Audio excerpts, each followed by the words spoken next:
Hello, good morning, good afternoon, and welcome. I'm very pleased to be joined by Sacha Parneix. Sacha is the Vice President of Commercial in the region for Alstom.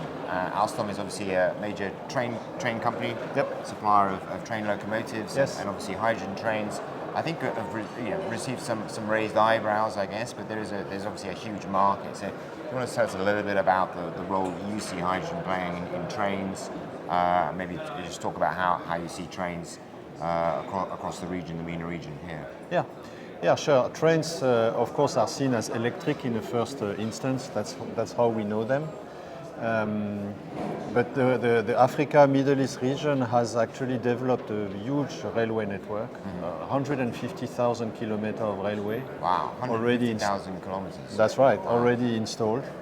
But only 15% of this railway network is electrified. So 85% is actually non-electrified, the majority. Obviously powered by diesel. And of course the rolling stock that is traveling, taking freight or taking passenger is taken by diesels with a very large cost and also carbon footprint.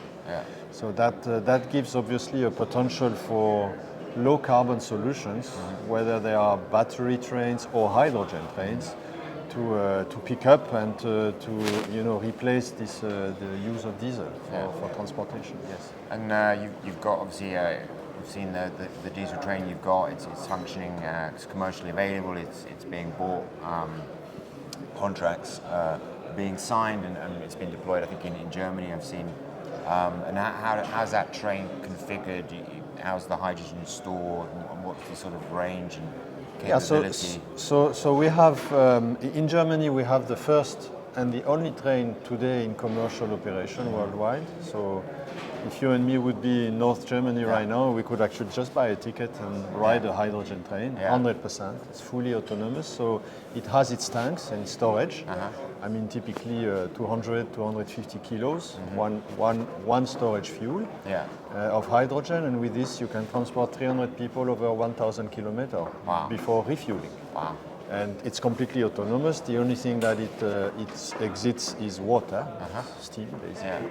So it's perfectly green, in that sense, as long as the hydrogen is green itself.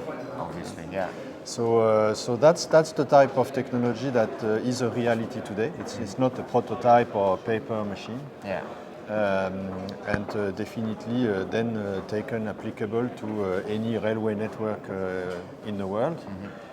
The development is now progressing in Europe very fast. We've got already contracts in France, in Sweden, Netherlands, Italy, and it's expanding. And a lot of countries now in the region have raised interest to replace their diesel fleet by this new technology.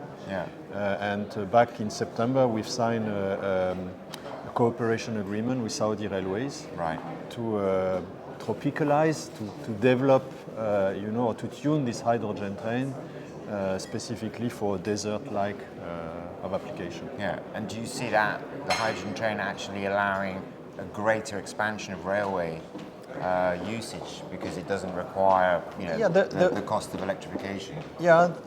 Absolutely. So first of all, the railway is in huge development in the region. We probably see a market expansion, in a range of 8 to 10% every year. Wow!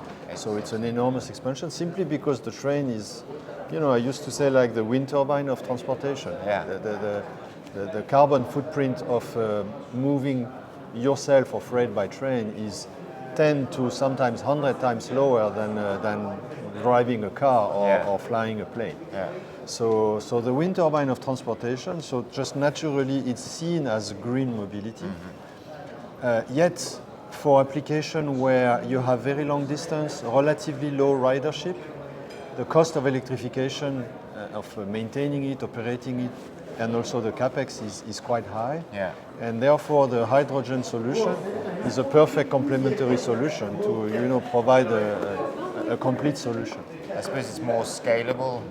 So as you can build passenger numbers or indeed freight numbers, obviously deploy more trains, and that's the expense as opposed to minimizing the initial outlay in terms of track. Exactly, especially if the track exists already. Yeah. So you've got some trackways already existing, and you could very well. The capex expenditure is then just buying hydrogen trains, adding maybe 1 or 2 hydrogen filling stations, and that's it. Yeah. And so as long as you have an economy, an ecosystem that can produce green hydrogen in the country and properly transport to the fueling stations, then the ecosystem can start. So it's relatively low energy investment. Let's say. And we're obviously here in Dubai in the World Hydrogen MENA, and you mentioned Saudi Arabia, and you also mentioned Africa. I mean, is that another huge, big growth area given the distances involved in Africa? Absolutely. There is also a lot of railway installed in Africa and a lot of diesel machines running. Yeah. So the potential is there. There is actually not one single week where we don't have a customer asking us about when can we get the hydrogen technology from Europe to our place, to our country. So the interest is very high and very complementary to the very large push of getting green hydrogen production facilities in Africa and Middle East.